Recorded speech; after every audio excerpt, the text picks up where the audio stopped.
नमस्कार विद्यार्थ्यांनो, माझे नाव माधुरी राजभर आहे। मी तुम्हाला हिंदी हा विषय शिकवणार आहे। आज विद्यालय तुमच्या स्वागत करत आहे। आज जो आपल्या समोर धडा आलेला आहे त्याचं नाव काय? 2 लघुकथा आहे। काय आहे? 2 लघुकथा आहे आणि यांचा हा तिसरा सीझन आहे। पहिला किंवा दुसरा सीझन मध्ये आपण धड्याचं स्पष्टीकरण बघितलेलं आहे। तर या सीझन मध्ये आपण शब्दात आणि काही प्रश्न उत्तर बघणार आहे। तर चला बघून घ्या। बघा, तुमच्या समोर आता पहिला आलेला आहे शब्दार्थ। काय आलेला आहे? शब्दार्थ आलेला आहे। ते चला बघून घ्या। हिंदीतून हिंदी आणि इथे मराठीतून। तर पहिला काय आहे? तगारी म्हणजे बडा तसला घमेला आणि इथे म्हणतात आपण मोठा तलाव जत्रे। काय म्हणतात? मोठा तलाव जतले। कलुषित म्हणजे अपवित्र, त्यांना आपण दूषित पण म्हणतात आणि इथे म्हणतात अपवित्र, मराठीतून पण अपवित्र ही म्हणतात। ललक म्हणजे लालसा आणि इथे तीव्र इच्छा आणि इथे पण तीव्र इच्छा। अवसरवादी म्हणजे स्वार्थी आणि मतलबी आणि इथे प्रिय। काय म्हणतात? प्रिय। बयान म्हणजे चर्चा, आवाज, कथन आणि मराठीतून चर्चा, आवाज आणि विधान। तर याबद्दलही यात जे शब्द दिलेले आहेत त्याबद्दल हिंदीतून अर्थ किंवा मराठीतून असंही परिवर्तन होऊन जात आहे। तुम्हाला कळत आहे की नाही? हो, तर अजून काय आहे बघून घ्या। पुन्हा सांगत आहे मी, नीटप्रमाणे ऐकून घ्या। असंतोष म्हणजे नाराजगी आणि इथे पण नाराजगी। रिश्वत म्हणजे घूस आणि इथे लालच। लाजवी म्हणतात। घोर म्हणजे भयंकर आणि इथे भयानक। भ्रष्ट म्हणजे प्रतीत आणि इथे पडले। काय दिलेले आहे? पडले। खिलाफ म्हणजे विरुद्ध आणि इथे पण विरुद्ध। तर याप्रमाणे इथे असंही दिलेले जात आहे। अजून आहे बघून घ्या। बघा, एकजूट म्हणजे साथ, सह। कलुषित म्हणजे अपवित्र आणि अपवित्र। बयान म्हणजे चर्चा आणि इथे पण चर्चा दिलेले आहेत।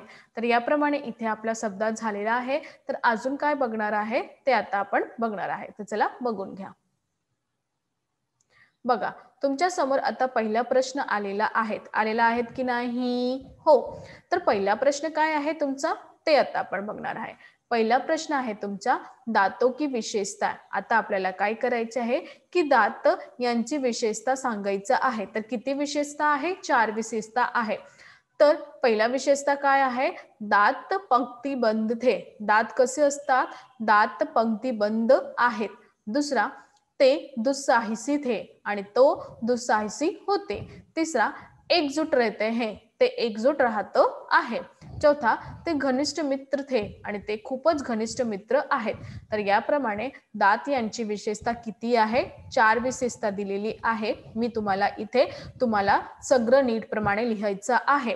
पहिला इथे आणि दुसरा इथे आणि तिसरा इथे आणि चौथा इथे। तर याप्रमाणे यांचं 4 उत्तर असंही दिलेले आहेत। कळलं की नाही? हो, तर अजून काय आहे बघून घ्या। बघा, आता तुमच्या समोर दुसरा उत्तर आलेला आहे किंवा दुसरा प्रश्न आलेला आहे। तर दुसरा प्रश्न काय आहे? नीट प्रमाणे ऐकून घ्या। पहिला प्रश्न, दुसराचा पहिला प्रश्न, जीभ द्वारा दी गई चेतावनी। जीभ यांचा द्वारा दिलेली दाताला चेतावणी। तर कोणती चेतावणी होती ते आता आपण पाहणार आहे। तर यांचं उत्तर आहे, डॉक्टर को बुलाओ, दंत चिकित्सक एक एक को बाहर कर देगा, मुझे तो छुएगा भी नहीं और तुम सब बाहर दिखाई दोगे। तर जीभ द्वारा याबद्दल त्यांनी चेतावणी काय दिलेली होती की मी डॉक्टर यांना बोलवणार आहे आणि कोणचा डॉक्टर? दंत चिकित्सक, जे दाताचं डॉक्टर आहे त्यांना बोलवणार आहे आणि एक एक करून तुम्ही सगळं लोकांना बाहेर काढणार आहे। मला ते सुणारही नाही। तुम्ही सगळं बाहेर होणार आहे। कोणी? दंत। तुम्ही सगळं बाहेर होणार आहे अशी चेतावणी त्यांनी दिलेली होती। कळलं? हो, आता आपण पाहणार आहे दुसरा प्रश्न। बघा, पंक्तिबद्ध और एकजुट रहने के कारण दांतों में आया गलत परिवर्तन। नीट प्रमाणे ऐकून घ्या प्रश्न। जेव्हा तुम्हाला प्रश्न नाही कळणार तेव्हा तुम्हाला काहीही समजणार नाही। तर सगळं नीट प्रमाणे ऐकून घ्या। पुन्हा बोलत आहे मी प्रश्न। बघा, पंक्तिबद्ध और एकजुट रहने के कारण दांतों में आया गलत परिवर्तन। जेव्हा हा पंक्तिबद्ध किंवा एकजूट राहत होता त्याबद्दल दात यांचा आलेला परिवर्तन काय होता? तर त्यांचं उत्तर आता आपण इथे बघणार आहे। बघा, पंक्तिबंद और एकजुट रहने के कारण दात बहुत दुस्साहसी हो गए थे. पंक्तिबंद किंवा एकजूट होणाऱ्या कारण दात खूपच दुस्साहीस होऊन झालेला होता. तर याप्रमाणे इथे पहिला किंवा दुसरा उत्तर मी तुम्हाला दिलेली आहे. तर अजून आहे का बघून घ्या. बघा, आता आपण पाहणार आहे तीसरा प्रश्न. तीसरा प्रश्न काय आहे? विधानों के सामने चौखट में सही अथवा गलत का चिन्ह लगाओ. आपल्याला इथे काही प्रश्न दिलेले आहे. त्याबद्दल जे प्रश्न सही आहे त्यांच्याकडे आपल्याला सही असा चिन्ह करायचा आणि जे गलत आहे त्यांच्या समोर आपल्याला गलत असा चिन्ह करायचा आहे. कळलं की नाही? हो. तर आता आपण पाहणार आहे पहिला प्रश्न. पहिला प्रश्न काय आहे? जिव्हाने अविवेकपूर्ण उत्तर दिया. जिव्हा यांनी अविवेकपूर्ण उत्तर दिलेले होते का? तर यांचं उत्तर काय आहे? गलत. काय आहे? उत्तर गलत, की त्यांनी नाही दिलेले होते. आता दुसरा, दात घमंडी थे. दात हा घमंडी होता का? सही. तर यांच्या समोर आपण सही असा चिन्ह केलेले आहेत. तिसरा आपला आहे, सभी अपराधियों को नियमानुसार सजा नहीं हुई. सगळं जे अपराधी होता त्यांना नियमानुसार सजा दिलेली नाही होतं का? नाही. तर याप्रमाणे हा गलत होता, कारण की दिलेले होते. तर हा गलत होता. आता चौथा, ठेकेदार पुराना था. ठेकेदार जे आहे ते पुराना होता का? नाही, कारण की ते नवीन होता. तर याप्रमाणे हा प्रश्न तुमचा गलत आहे. तर तिसरा कोणता प्रश्न होता आपल्याला? सही किंवा गलतचा प्रश्न होता. कळलं की नाही तुम्हाला? लवकरच लवकर सांगा. हो. तर अजून काय आहे बघून घ्या. बघा, आता तुमच्या समोर चौथा प्रश्न आलेला आहे. कोणता प्रश्न? चौथा. तर चौथा काय करायचं? उच्च जोड्या मिलाव. तुम्हाला जोडवा मिळायचा आहे. काय करायचं? जोडवा जोडायचा आहे. तर पहिला काय आहे इथे? बहुमंजिला. बहुमंजिला काय होती ते आपल्याला बघायचं आहे. आणि दुसरा, अधिकारी, नया ठेकेदार, सार्वजनिक समारोह. तर याबद्दल तुम्हाला हा 4 प्रश्न दिलेले आहे आणि इथे बघून तुम्हाला उत्तर लिहायचं आहे. तर पहिला काय इथे तुम्हाला उत्तर दिलं? बहुमंजिला काय होती? इमारत होती. काय होती? इमारत होती. दुसरा, अधिकारी कसा होता? भ्रष्ट. अधिकारी कसा होता? भ्रष्ट होता. तिसरा, नया ठेकेदार. नया ठेकेदार जो नवीन ठेकेदार होता तर कसा होता? अनुभवी. कसा होता? अनुभवी. सार्वजनिक समारोह, सम्मान. सार्वजनिक समारोहाबद्दल काय भेटणार आपल्याला?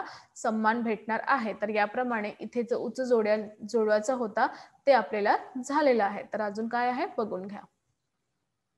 बघा, आता आपल्या समोर काय आलेला आहे? स्वमत प्रश्न आलेला आहे. काय आलेला आहे? स्वमत प्रश्न आलेला आहे. तर पहिला प्रश्न काय आहे ते आता आपण बघणार आहे. त्यानंतर त्यांचं उत्तर आपण बघणार आहे. तर नीटप्रमाणे बघून घ्या. ईमानदार व्यक्ति को अच्छाई के मार्ग पर ले जाती है, विषय पर अपने विचार लिखिए. इथे तुमचा प्रश्न काय आहे ते तुम्ही पहिला नीटप्रमाणे ऐकून घ्या. जे इमानदार व्यक्ती होता त्यांचे जे चांगलं गुण आहे, त्यांचं जे चांगला गुण आहे ते मार्गावर घेऊन जाणार आहे, याविषयी आपला विचार लिहायचा आहे. तुम्हाला प्रश्न कळाले? हो. तर आता आपण यांचं उत्तर बघणार आहे. तर नीटप्रमाणे बघून घ्या. ईमानदार मनुष्य का विशेष गुण है. ईमानदार मनुष्य हा विशेष गुण आहे. ईमानदार मनुष्य हा विशेष गुण है. यह व्यक्ति ना था को परेशानी से मुक्त और निडर बनाती है. हा जे व्यक्तीला काय करत आहे? हा व्यक्तीला खूपच परेशानीबद्दल किंवा खूपच परेशानीबद्दल मुक्त करण्याचा प्रयत्न करते आणि त्यांना निडर बनवतात. त्यांना काय बनवतात?